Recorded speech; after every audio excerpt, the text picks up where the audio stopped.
नहीं, उनकी हालत बिल्कुल ठीक है। मैं अभी उनसे मिला हूँ और सर्जरी भी ठीक हुई है। इससे पहले जो डॉक्टर साहबान हैं, डॉक्टर पालीवाल, उनसे भी मेरी बात हुई फ़ोन के ऊपर और मैंने उनको बोला कि जो भी बढ़िया से बढ़िया चिकित्सा है उनको उपलब्ध की जाए। कोई किसी किस्म की भी इसमें कोई लैप्स नहीं होना चाहिए। और ये मैं आपके जो माध्यम से ये बताना चाहूँगा कि ये एक बहुत ही दुखदाई घटना है।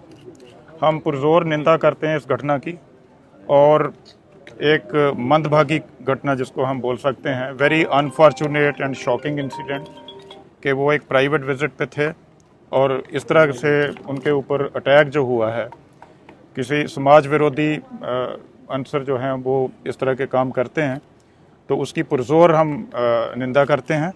और इस तरह की घटनाएं जो है नहीं होनी चाहिए, इनको रोका जाना चाहिए और जो भी लोग इसके लिए जिम्मेवार हैं उनको सख्त से सख्त सज़ा होनी चाहिए और इसकी गहराई से इसकी इन्वेस्टिगेशन भी होनी चाहिए।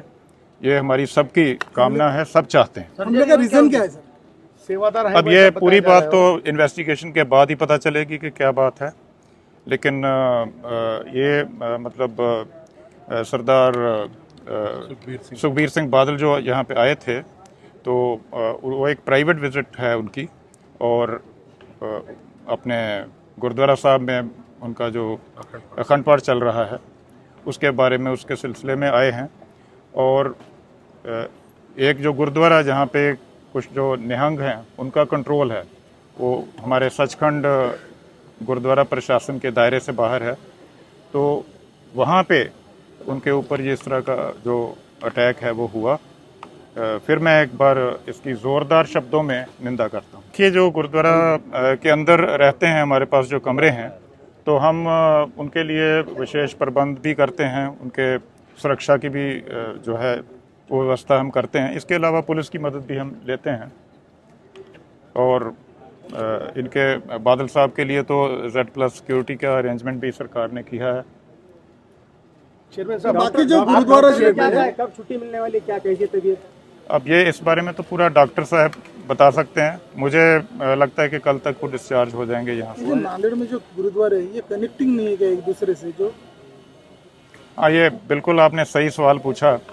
अभी सरकार की तरफ से एक स्कीम, मैंने सरकार को भी एक पत्र दिया है कि जितने भी गुरुद्वारा हैं उनको कनेक्ट करने वाला एक कॉरिडोर बनाया जाए। जैसे उज्जैन में एक कॉरिडोर बनाया गया है, इस तरह और भी कई धार्मिक स्थान हैं यहाँ पे कॉरिडोर्स बनाए गए हैं।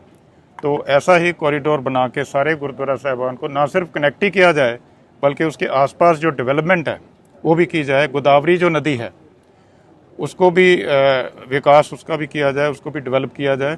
और इसी तरह बाकी भी जो अलग तरह के जो प्रोजेक्ट्स हैं जिसमें डेवलपमेंट है वो की जाए। ये सारी व्यवस्था जो है वो होनी चाहिए। मैंने आपको पहले बताया कि ये जो गुरुद्वारे का कंट्रोल है हमारी गुरुद्वारा प्रशासन के पास नहीं है, इसकी अलग से आउटफिट है जो कि इसका कंट्रोल वो लोग करते हैं। ये हमारे कंट्रोल से बाहर वाली संस्था है।